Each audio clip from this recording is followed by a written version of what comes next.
बात करेंगे अवतल दर्पण की फोकस दूरी, अवतल दर्पण से वस्तु की दूरी तथा अवतल दर्पण से प्रतिबिंब की दूरी में संबंध। इसका मतलब आज के वीडियो में हम लोग बात करेंगे एफ, वी तथा यू में संबंध।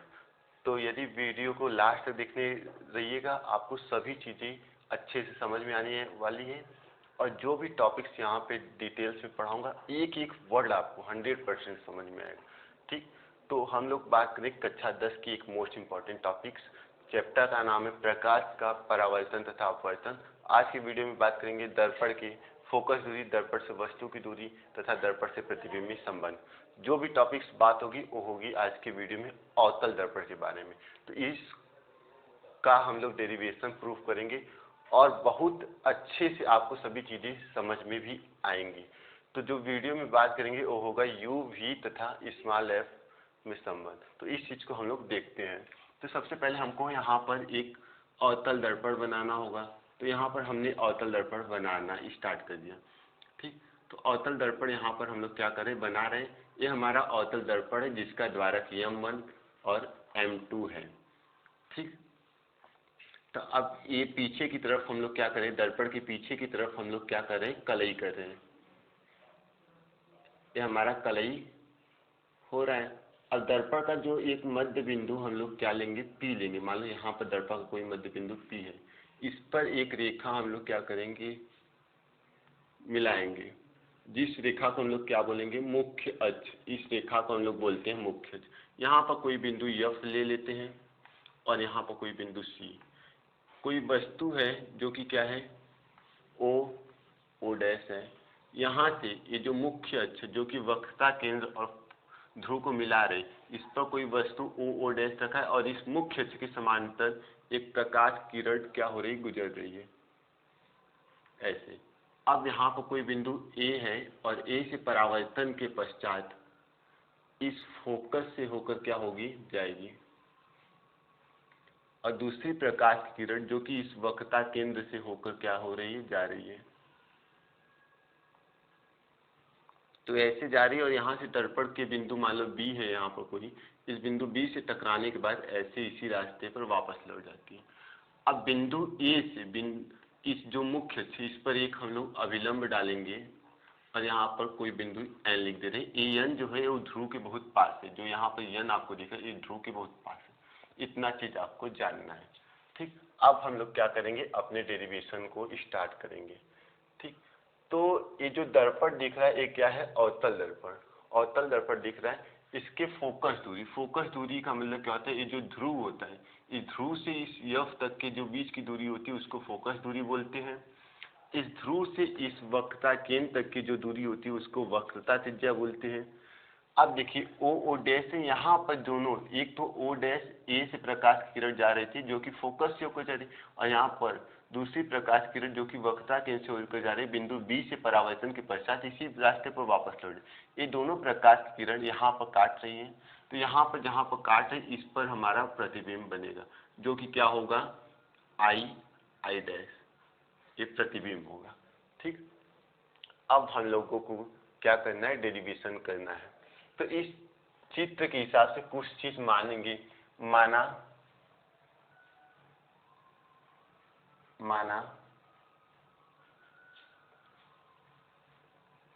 दर्पण की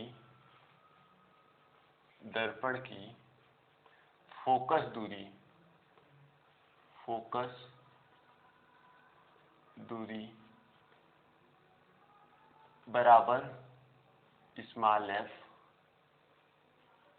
ठीक, फिर दर्पण से प्रतिबिंब की दूरी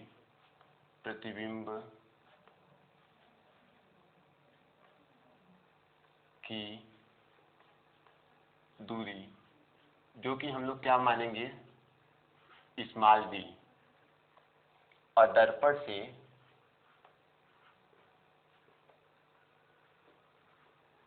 वस्तु की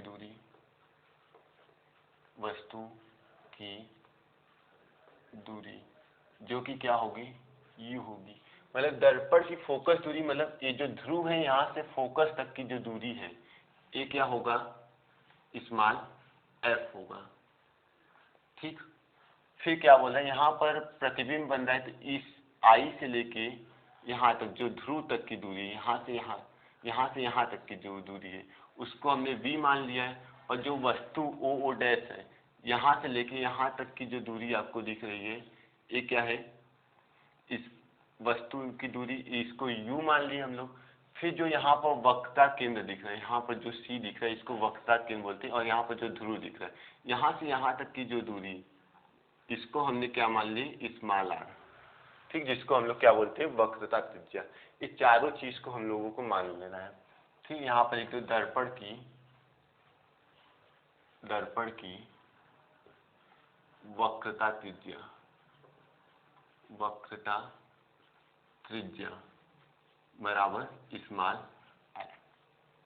अब देखिए, इस जो पूरा चित्र आपको दिख रहा है, इसमें ओ डैश ओ सी, ये वाला जो त्रिभुज आपको दिख रहा है, ये समकोणिक है। मतलब यहाँ पर जो कोण बन रहा है क्या है, 90 अंश का बन रहा है। और जो ये वाला त्रिभुज दिख रहा है सी आई डैश, ये वाला भी क्या है, समकोणिक है। यहाँ पर जो कोण बन रहा है वो 90 अंश का बन रहा है।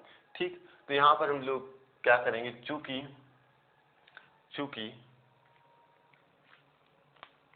त्रिभुज ओ डैश सी तथा त्रिभुज सी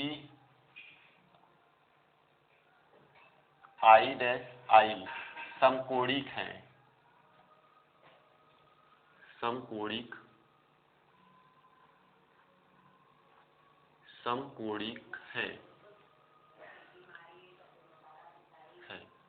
इसलिए क्या होगा, जो ए वाली भुजा ओ डैश दिख रही है, ठीक, उसके बटा हम लोग क्या कर देंगे, आई के बटा आई डैश। ठीक, तो इसका मतलब क्या हो गया, ओ डैश के बटा आई डैश।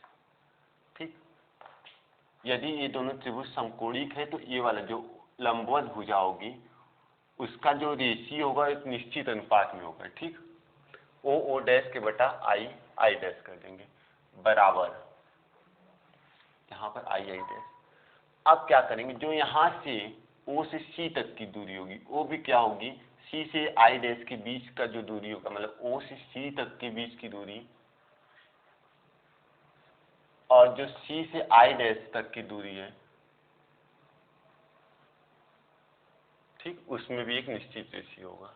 इतना आपको समझना है कि ये दोनों त्रिभुज क्या दिख रहे हैं आपको, समकोणिक। तो ओ डैश के बटा क्या हो जाएगा, आई डैश, और ओ सी के बटा क्या हो जाएगा, सी आई डैश। ठीक, अब इसके नीचे हम लोग क्या करेंगे, यदि क्या, चूंकि यहाँ पर लिख दो, चूंकि त्रिभुज ए वाला, आप लोग त्रिभुज देखिए एफ ए एन, ये वाला त्रिभुज एफ ए एन, ये वाला त्रिभुज भी क्या है, समकोणिक है। और ये वाला त्रिभुज देखिए आई डैश एफ, ये भी क्या है, समकोणिक। मतलब यहाँ पर देखिए तो ये वाला कोण 90 अंश का बन रहा है, और यहाँ पर देखिए तो ये वाला कोण 90 अंश का बन रहा है। तो ये दोनों त्रिभुज भी क्या है, समकोणिक है। तो यहाँ पर लिखो, चूंकि त्रिभुज ए एन एफ तथा त्रिभुज आई डैश एफ समकोणिक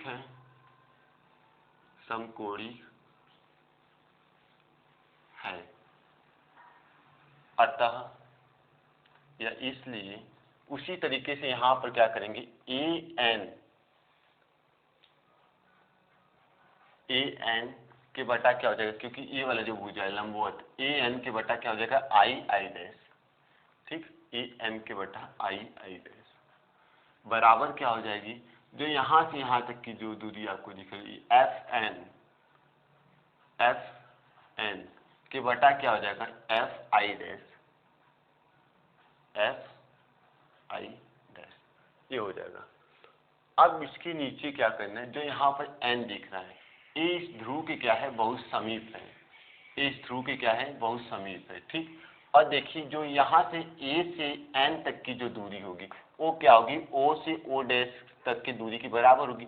चूंकि जो मुख्य अक्ष है और ये जो प्रकाश की रेखा आ रही है, ये मुख्य अक्ष की क्या है, समानांतर है। इसका मतलब O से O डैश की जो दूरी होगी वही दूरी A से N तक के बीच की भी दूरी की, क्योंकि ये दोनों रेखा क्या है, समानांतर है, तो इसलिए दूरी क्या होगी, बराबर होगी। तो यहाँ पे क्या हम लोग लिख सकते AN बराबर O डैश। ठीक, तो यहाँ पर O डैश के बटा क्या हो जाएगा, I डैश बराबर FN के बटा FI डैश। यहाँ पर लिख दो चूंकि AN बराबर O डैश। ठीक, चूंकि क्या है, ये दोनों जो मुख्य अक्ष और जो प्रकाश किरण ये दोनों क्या है, समानांतर है, इसलिए हो गया। अब देखिए यहाँ पर O डैश के बटा I डैश दिख रहा है, यहाँ पर भी O डैश के बटा I डैश दिख रहा है। इसका मतलब जो LHS साइड दिख रहा है दोनों तरफ का बराबर है, इसका मतलब RHS इसके बराबर होगा, ए वाला जो होगा वो इसके बराबर होगा। ठीक, तो यहाँ पर हम लोग क्या लिखेंगे, यहाँ पर हम लोग लिखेंगे अतः OC के बटा CI डैश बराबर FN के बटा FI डैश। ठीक, इतना चीज हो गया। अब हम लोग यहाँ पर लिखेंगे यदि दर्पण का द्वारक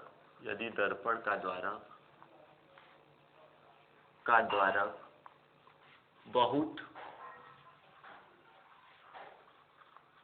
छोटा हो तो,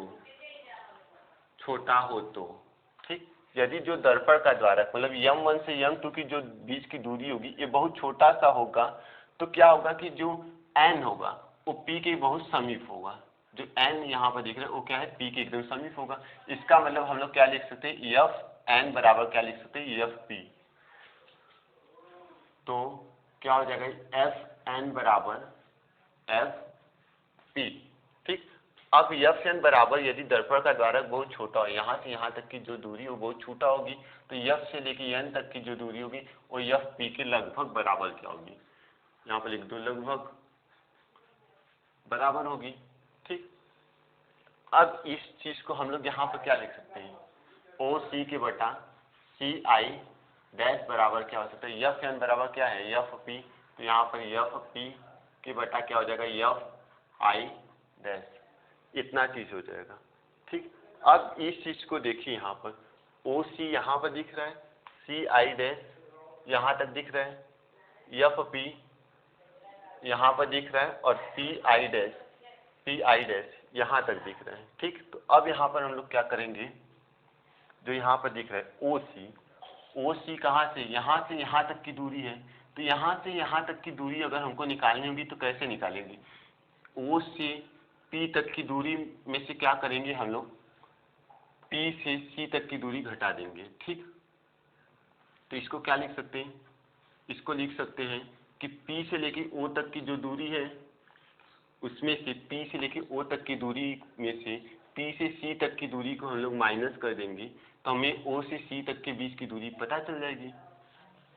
अब यहाँ पर देखिए CI डैश है, CI डैश, तो CI डैश के बीच की तो दूरी हमको ये पता तो है नहीं CI डैश, तो इसके लिए हम लोग क्या करेंगे, CI डैश तो पता नहीं, तो यहाँ से हम लोग क्या करेंगे, P से C तक की दूरी में P से C तक की जो दूरी, P से C तक की दूरी, उसमें से P से I डैश तक की दूरी घटा देंगे, PI डैश तक की दूरी घटा देंगे बराबर। अब देखिए यहाँ पर FP दिख रहा है, F से P तक की जो दूरी है वो स्मॉल f है, तो इसको हम लोग वही रहने देंगे। ठीक, अब देखिए यहाँ से, अब इसके देखिए FI डैश यहाँ पर आपको दिख रहा है, यहाँ पर FI डैश दिख रहे हैं, FI डैश निकालना है तो हमको कैसे निकालना होगा, P से I तक की जो बीच की दूरी है उसमें से F से P तक की दूरी को घटा देंगे, तो PI डैश माइनस क्या कर लेंगे, PF। ठीक, इतना हम लोग कर लेंगे। अब एक चीज आप लोगों को ध्यान रखना होगा कि ये हमारा ध्रुव है। ठीक, इस ध्रुव के दाएं, ये जो P ध्रुव है इसके दाईं ओर की जितनी दूरियां होती उसको हम लोग धन चिन्ह के साथ, इसके इधर की जो दूरी होगी उसको धन चिन्ह के साथ, और इसके जो इधर की दूरी होगी उसको माइनस चिन्ह के साथ हम लोग लेते हैं। ठीक, इतना आपको ध्यान रखना होगा। तो यहाँ पर जो जितनी भी दूरियां आपको दिख रही है, मतलब यहाँ पर small R, small B, small U, small F, ये सब क्या है, ध्रुव के बाएं तरफ है। तो ये सभी दूरियां हम लोग ऋण चिन्ह के साथ लेंगे। अब पी ओ आपको दिख रहा है, पी ओ, पी से लेके ओ तक आपको दिख रहा है। तो पी से ओ तक की दूरी क्या है, यू है। पी से ओ तक की दूरी क्या है, यही यू है। तो इसकी जगह पर हम लोग क्या लिख देंगे, यू। और ये ध्रुव के किस तरफ है, एलएचएस की तरफ है, मतलब लेफ्ट हैंड की तरफ। तो इस तरफ की ध्रुव की इस तरफ की जो दूरी होगी उसको ऋणात्मक लेंगे। तो वो यू किस चिन्ह के साथ आ जाएगा, ऋण चिन्ह के साथ। ठीक, फिर माइनस। अब क्या दिख रहा है, पी सी, पी से सी तक की जो दूरी हो क्या है, पी से सी तक की दूरी वो क्या है, स्मॉल आर, यही वाला स्मॉल आर। तो यहाँ पर हम लोग क्या लिख देंगे, माइनस स्मॉल आर, क्योंकि इस तरफ की दूरी को हम लोग क्या लेंगे, ऋण चिन्ह के साथ। फिर यहाँ पर पी सी आपको दिख रहा है, पी सी। तो पी से लेके सी तक की जो दूरी है वो क्या है, स्मॉल आर। तो यहीं पे हम लोग फिर स्मॉल आर लिख देंगे। फिर माइनस पी आई डैश दिख रहा है, पी आई डैश। तो पी आई डैश तक की जो दूरी है वो क्या है, वी है। ठीक, तो यहाँ पर हम लोग क्या लिख देंगे, माइनस वी। ठीक, बराबर। अब क्या दिख रहा है, पी एफ, पी से एफ तक की जो दूरी है वो क्या है, स्मॉल एफ। तो ये भी माइनस के साथ लेंगे हम लोग। फिर पी आई डैश दिख रहा है, तो पी आई डैश कहाँ तक है, वी है। तो इसको हम लोग क्या लिख देंगे, इसके बटा में करके पी से लेके आई डैश तक की दूरी, पी से आई डैश की दूरी क्या है, यही वाली वी। तो इसको हम लोग क्या लिख देंगे, माइनस वी। फिर माइनस पी एफ, पी से लेके एफ तक, जो कि क्या हो जाएगा, माइनस एफ। ठीक, तो इतना चीज आपको करना है। अब क्या करोगे यहाँ पर, अब यहाँ पर करना होगा कि माइनस यू आपको दिख रहा है, और ये माइनस का मल्टीप्लाई, माइनस का गुणा माइनस में होगा तो ये क्या हो जाएगा, प्लस। फिर यहाँ पर क्या करोगे, माइनस आर, और माइनस का गुणा माइनस में हो जाएगा तो प्लस वी, बराबर। यहाँ पर माइनस एफ दिख रहा है आपको, और इसका माइनस वी है, और यहाँ पे माइनस का गुणा माइनस में होगा प्लस एफ। इसको ऐसे ब्रैकेट में कर दो। अब तिर्यक गुणा करना होगा हमको, इसका गुणा इसमें कर दो, इसका गुणा इसमें कर दो। ठीक, यही तिर्यक गुणा हमको करना होगा, इसका गुणा इसमें करना होगा और इसका गुणा ऊपर करना होगा। तो इस चीज को हम लोग कहाँ पर लिख सकते हैं, इसका गुणा हम लोग इसमें करेंगे और इसका गुणा इसमें। तो यहाँ पे जो लगभग दिख रहा है इसको हम लोग क्लीन कर देते हैं, क्योंकि यहाँ पर जगह नहीं है। ठीक, तो यहाँ पर देखिए, अब इसका गुणा इसमें होगा तो माइनस यू प्लस आर, और इसका गुणा माइनस वी प्लस एफ, और इसको हम लोग माइनस एफ, और इसका गुणा उधर कर दो तो माइनस आर प्लस वी, ये चीज हो जाएगा। ठीक, अब इसका गुणा इसमें कर दो, क्योंकि दोनों ब्रैकेट में तो दोनों का गुणा करना होगा। तो इसका गुणा इसमें करोगे तो क्या हो जाएगा, माइनस का गुणा माइनस में प्लस, और यू का गुणा वी में करोगे तो ए यू भी हो जाएगा। फिर माइनस यू का गुणा एफ में करोगे तो क्या हो जाएगा, माइनस यू एफ। फिर आर का गुणा इसमें करोगे तो माइनस आर वी। फिर आर का गुणा इसमें करोगे तो क्या हो जाएगा, आर एफ। अब इस चीज को देखो, इसका गुणा इसमें करोगे तो माइनस का माइनस में प्लस, तो प्लस को मत लिखो, प्लस को हम लोग क्योंकि नहीं लिखते, तो इसको क्या बोल सकते हैं, एफ आर। और फिर माइनस एफ का गुणा वी में करोगे तो माइनस एफ वी, यहाँ तक। अब इसके बाद जो चीज होगा उसको हम लोग इधर ऊपर की तरफ देखते हैं। इसके बाद जो चीज हमको लिखना होगा वो मान लो कि यहाँ पर हम लोग लिख रहे हैं। ठीक, इसके बाद तो यहाँ पर हम लोग इसको क्या लिख सकते हैं, ये जो दोनों साइड इस तरफ का दिख रहा है उसको हम लोग बराबर के इस तरफ ला देते हैं। तो इसको हम लोग क्या लिख सकते हैं, U B minus U F minus R B plus R F minus F R plus F B बराबर 0। अब देखिए, एफ आर से एफ आर क्या हो जाएगा, कैंसिल हो जाएगा, और हमारा यहाँ पर बचेगा क्या, U V minus U F. और हम लोग क्या जानते हैं कि दर्पण की जो फोकस दूरी होती है वो क्या होती है, वक्रता त्रिज्या की आधी होती है। तो इसका मतलब हम लोग क्या लिख सकते हैं, यहाँ पर r बराबर 2f लिख सकते हैं, क्योंकि इस 2 का इसमें गुणा हो जाएगा तो r बराबर क्या हो जाएगा, 2f। ठीक, तो यहाँ पर r की जगह पे हम लोग क्या लिख देंगे, 2f। अरे v है तो इसको v रहने दो, और प्लस यहाँ पर एफ वी है बराबर 0। अब वी ऑफ वी ये जो दिख रहा है 2f v, ये क्या है, माइनस है, और ये क्या है, प्लस। तो माइनस वाले में से प्लस क्या हो जाएगा, घटा देंगे तो U V minus U F और ये क्या हो जाएगा माइनस एफ वी बराबर 0। ठीक, अब जो यहाँ पर माइनस वाला दिख रहा है इस दोनों माइनस को हम लोग उस तरफ कर देते हैं तो यू वी बराबर क्या हो जाएगा U F plus F V. ठीक, अब दोनों पक्षों में हम लोग क्या करेंगे, यहाँ पर यू वी बराबर U F plus F V. ठीक, तो यहाँ पर एक तो हमारा एल एच एस हो गया, एक आर एच एस हो गया, दोनों पक्षों में हम लोग क्या करेंगे यू वी एफ से भाग देंगे। ठीक, तो दोनों पक्षों में अगर यू वी एफ से भाग देते हैं तो जो चीज बचेगा उसको यहाँ पर देखिए, यहाँ पर लिख देना दोनों पक्षों में यू वी एफ से भाग देने पर, इस चीज को लिख देना, यहाँ पे स्पेस नहीं है इसलिए हम बता दे रहे हैं, दोनों पक्षों में यू वी एफ से भाग देने पर। तो यहाँ से यू वी क्या हो जाएगा कैंसिल हो जाएगा, बचेगा क्या 1 के बटा एफ बराबर, यहाँ से यू कैंसिल हो जाएगा, एफ से एफ कैंसिल हो जाएगा, बचेगा क्या 1 के बटा बी प्लस यहाँ पर एफ से एफ कैंसिल हो जाएगा, बी से बी कैंसिल हो जाएगा, बचेगा क्या 1 के बटा यू। तो यही क्या होता है अवतल दर्पण के लिए फोकस दूरी तथा दर्पण से प्रतिबिंब की दूरी और दर्पण से वस्तु की दूरी में यही संबंध होता है। तो इसी चीज को हमको प्रूव करना था। तो दोस्तों यदि आपको वीडियो पसंद आई हो तो चैनल को सब्सक्राइब जरूर करना। फिर मिलेंगे नए वीडियो के साथ, तब तक के लिए धन्यवाद। और इस चीज का आप लोग स्क्रीनशॉट ले लो ताकि अच्छे से लिख सको, क्योंकि समझ तो आ ही गया होगा।